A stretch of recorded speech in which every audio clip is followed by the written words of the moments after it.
Año 49 a.C. Una guerra civil asolaba el Imperio Romano. Roma era tan poderosa que dominaba el mundo mediterráneo. La violencia llegó al cercano Egipto, donde una joven reina ocupaba el trono del antiguo y místico reino. Se convirtió en uno de los poderes determinantes de la historia antigua. Su poderoso ejército no era el único secreto de su éxito. Su atractivo sexual tampoco lo explica. ¿Cómo pudo entonces esta emblemática reina desafiar a la muerte en una era brutal dominada por los hombres?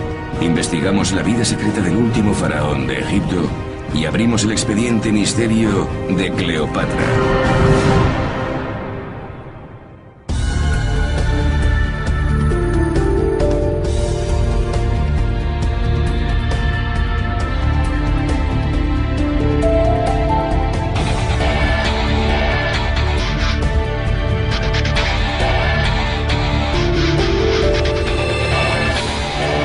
Expediente misterio, Cleopatra.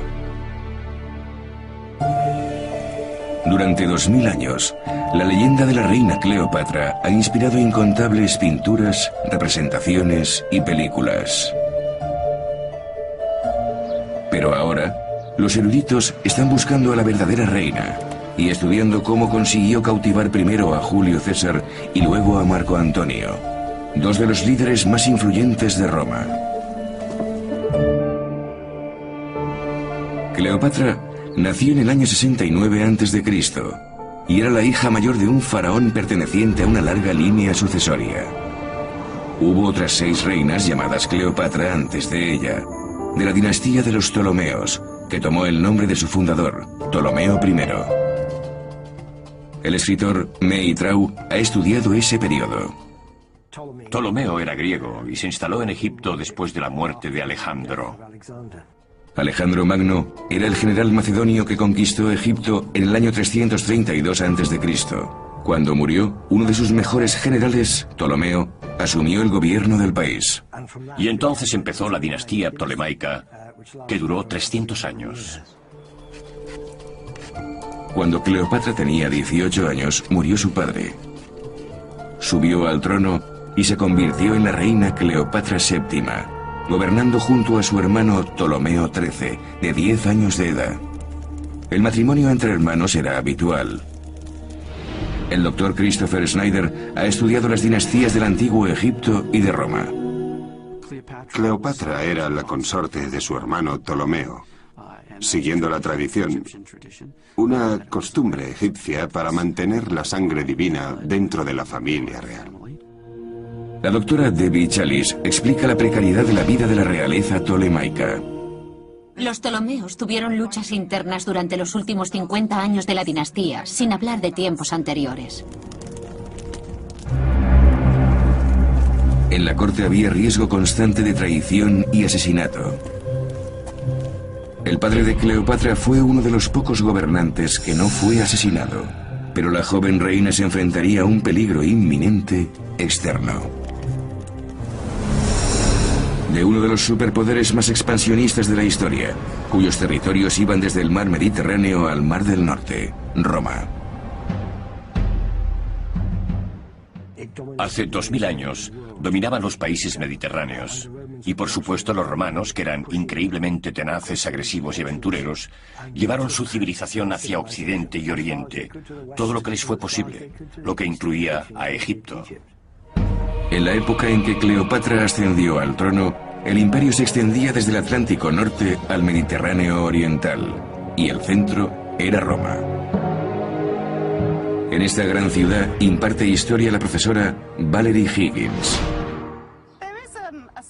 Había una franja que no era suya. No habían conquistado totalmente Egipto, habían ocupado algunos de los territorios aledaños, pero no habían entrado en Egipto. Pero progresivamente el país entró en la esfera de influencia romana. Roma controlaba la economía egipcia. Los predecesores de Cleopatra habían pedido a los romanos grandes sumas de dinero para sofocar sus luchas internas. Para mantenerse en el poder, Ptolomeo XII, padre de Cleopatra, pidió a los romanos tropas de apoyo y dinero prestado para mantener a su ejército y debía una gran cantidad de dinero a Roma. Afortunadamente, Egipto era un cliente solvente. Egipto tenía cereales y los gobernantes de Roma querían que su pueblo fuera feliz. Y es obvio que una forma de conseguirlo era proporcionándole abundancia de alimentos. La fertilidad de Egipto se lo aseguraba y les interesaba que reinara la paz. Si querían anexionarse Egipto como provincia, tenían que nombrar un gobernador. Un gobernador romano que controlara las riquezas del país, pero que también podía volverse contra Roma. Era mejor mantener en el trono al gobernante nativo, que era deudor de Roma, y así obtener lo mejor de ambos mundos. El rey Ptolomeo XIII de Egipto y la reina Cleopatra debían préstamos a Roma que tenían que pagar. Era una paz frágil. Podía terminar en cualquier momento. En el Senado había ideas contradictorias sobre si Roma debía ocupar o no Egipto. Durante el tercer año del reinado de Cleopatra, las luchas en Egipto por el poder dieron al dictador Julio César la excusa que necesitaba. Ptolomeo XIII tenía consejeros que le instigaban a rebelarse. Lo enemistaron con su hermana y derrocaron a Cleopatra. Cleopatra salvó la vida, pero tuvo que huir al exilio. César condujo sus tropas a Egipto con el pretexto de mediar entre la reina y su hermano. La única esperanza para la reina depuesta era convencer a César para que se pusiera de su lado. Pero Cleopatra no tenía nada que ofrecer a César. Solo una cosa. Ella misma. Pat Brown ha estudiado la vida y la muerte de Cleopatra. La historia cuenta que para presentarse ante Julio César, Cleopatra se ocultó en una alfombra enrollada y la llevaron al palacio. Desenrollaron la alfombra ante él y apareció la reina. El historiador griego Plutarco escribió que César se enamoró al ver a Cleopatra y quedó prendado de sus encantos. Julio César se instaló en Alejandría y se vio envuelto en una guerra civil entre Cleopatra y su hermano. Corrió grandes peligros y muchos de sus amigos resultaron heridos porque él se vio envuelto en aquel conflicto local. César se implicó totalmente. Sus fuerzas se unieron al ejército egipcio. La némesis y hermano de Cleopatra, Ptolomeo XIII, murió. Pero en vez de apoderarse de Egipto, César se lo entregó a Cleopatra y la nombró reina junto con su otro hermano, Ptolomeo XIV. Cleopatra volvió a su país y recuperó el trono. Los historiadores no saben cómo consiguió encantar a toda una nación y a un poderoso dictador.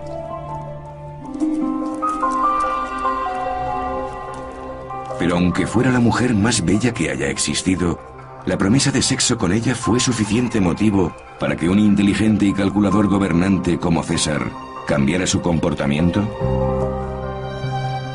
Perdió valiosos territorios, perjudicó su situación política y puso en peligro su vida.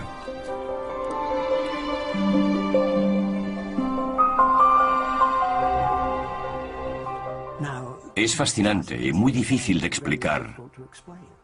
No se podía deber solo a una cara bonita. Tuvo que ser algo más que atractivo físico.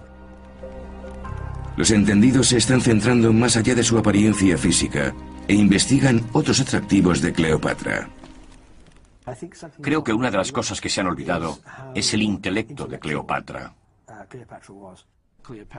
Cleopatra hablaba griego y egipcio, y además lenguas como el arameo y el sirio. Era una joven muy bien educada, y había sido preparada para ser reina de Egipto. Era científica, filósofa, podía discutir con las mejores mentes griegas, y sin duda era la mujer más rica de los países del Mediterráneo, y eso gustó a César. Esos atributos de Cleopatra la salvaron y la hicieron una soberana independiente. Consiguió seducir a Julio César, el dictador y el hombre más poderoso del mundo romano.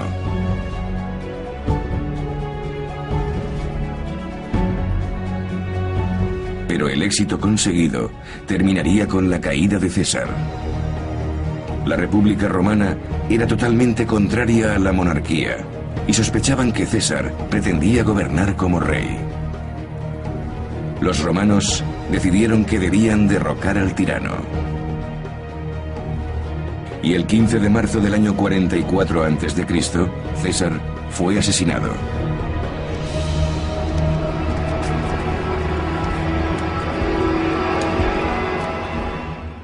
Después del asesinato de César, Cleopatra quedó en una terrible situación. Ya no tenía a nadie que la apoyara. El Imperio Romano se dividió nuevamente y volvió a estallar una guerra civil. Y Octavio, hijo adoptivo y heredero de César, se alió con el más formidable y exitoso de sus generales, Marco Antonio. Octavio y Marco Antonio eran dos personas muy distintas. Octavio no era soldado, sino un astuto político, un hombre prudente y moderado. Antonio era una gran figura, un magnífico soldado, un gran amante y buen amigo de muchos de sus compañeros de filas. Con el nuevo conflicto romano, el Egipto de Cleopatra era un terreno crucial para ganar la batalla. Antonio pidió a la reina que se pusiera de su lado. Cleopatra deseaba mantenerse en el trono y conservar su posición de soberana de Egipto.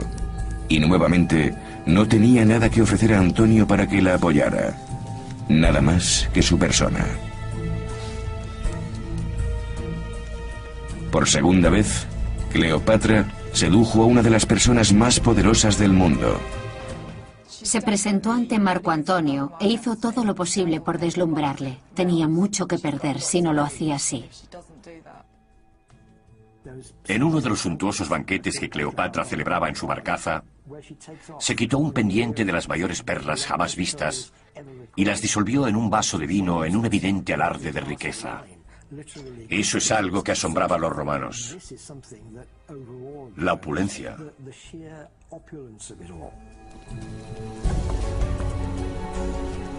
Cleopatra añadió extravagancia, excesos y grandes banquetes a su lista de tentaciones para atraer a Marco Antonio. La exposición de riqueza y abundancia de alimentos es impresionante y afecta profundamente dependiendo de la cultura o el contexto histórico. En la Universidad de Nueva York, la doctora Lucy Brown ha escaneado los cerebros de sujetos que reciben estímulos positivos sexuales, económicos y gastronómicos. Veremos los cambios que se produzcan en la actividad de las distintas áreas del cerebro y comprobaremos los diferentes sistemas cerebrales que están implicados. Sí, está bien, perfecto. Magnífico. Los resultados obtenidos por la doctora Brown muestran que la reacción del cerebro ante los estímulos sexuales es similar a los que producen la perspectiva de conseguir alimentos y dinero.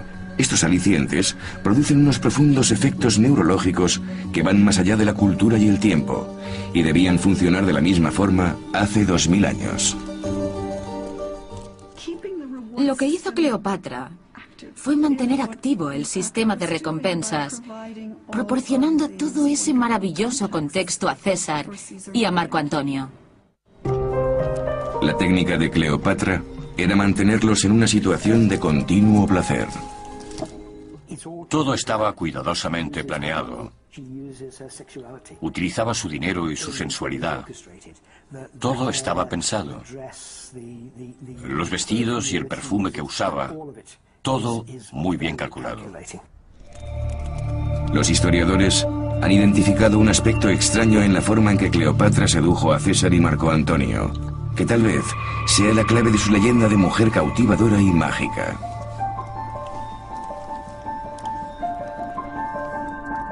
Es posible que los romanos creyeran, como los egipcios, que el faraón era un dios con forma humana. Si Antonio tenía por divinos a los gobernantes de Egipto, quizá también estuviera convencido de que mantenía relaciones íntimas con una diosa viviente. Creían en dioses y diosas y que eran reales. Los romanos celebraban rituales regularmente para obtener sus favores.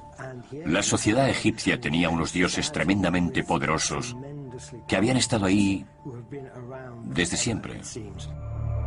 En los tiempos en que reinó Cleopatra, Egipto ya era una civilización antigua.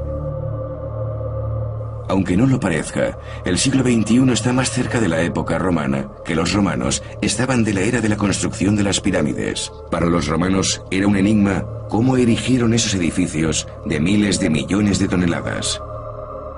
En una época de profundas convicciones religiosas, a los romanos les debía de asombrar el místico pasado de Egipto y los terribles dioses que velaban por Cleopatra. Sabemos que las deidades egipcias tenían cabeza de halcón y de cocodrilo, y eran atemorizantes. Poseían una especie de malevolencia sobrenatural que derramaban sobre Egipto. Para los romanos, Egipto era misterioso, exótico y terrorífico. Creo que les asustaba. Y es muy posible que en el mundo antiguo la gente era lo que hoy llamamos supersticiosos. Plutarco nos cuenta que Cleopatra jugó con las creencias espirituales de Antonio para presentarse ante él. Apareció como la diosa femenina de Egipto y Grecia, Isis, que era la diosa de la fertilidad en la mitología egipcia, fusionada con la diosa del amor, Afrodita. Pero algunos eruditos dicen que había algo más que fantasía en el papel que asumió, y que Antonio pudo ver a Cleopatra, al menos en parte, como algo sobrenatural. La prueba está en las profundas actitudes psicológicas y religiosas de los romanos.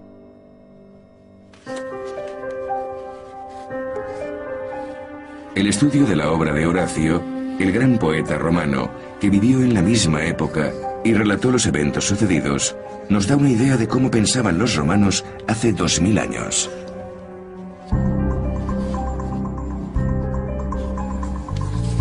El doctor Paul Winnie, especialista en latín, está analizando el lenguaje que Horacio utilizó para describir cómo Cleopatra sedujo a Antonio. Horacio escribía con un estilo muy sofisticado, y no hay una sola palabra en sus poesías que no analizara con toda atención y cuidado. Ha estudiado varias de esas palabras escogidas en la descripción que Horacio hizo de Cleopatra.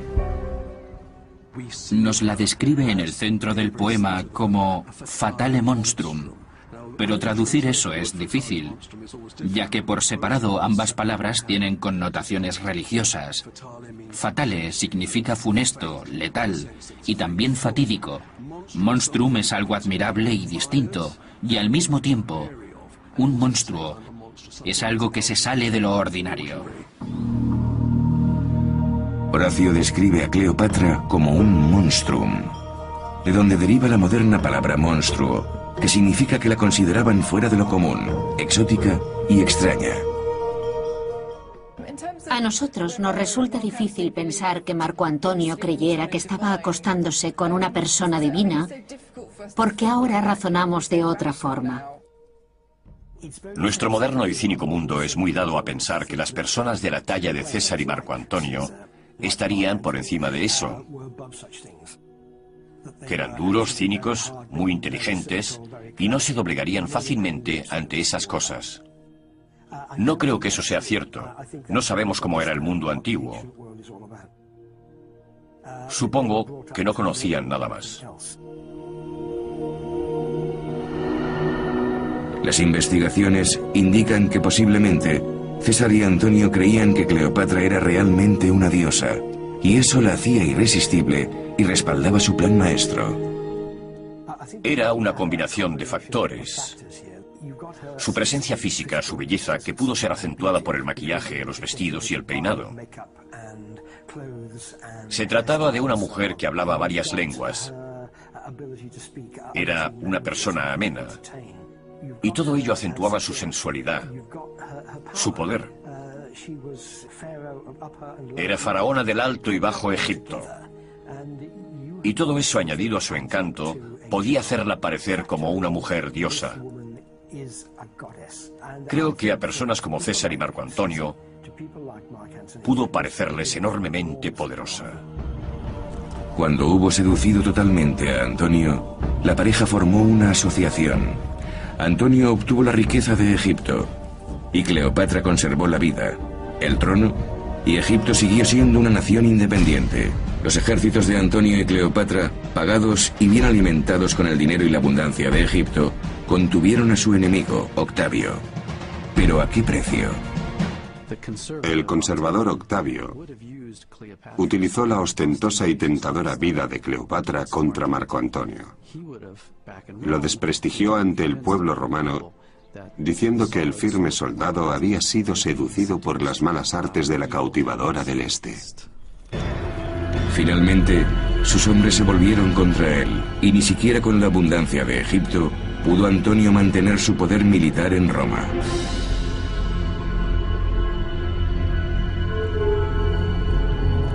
El 1 de agosto del año 30 a.C., cuando Cleopatra tenía 39 años, ella y Antonio se rindieron.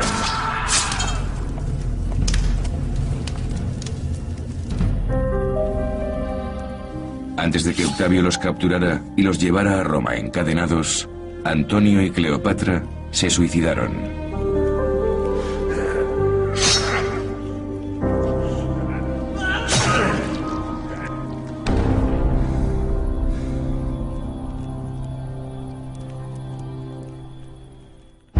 Octavio invadió Egipto e impuso un gobernador romano. El país se convirtió en otra provincia de Roma.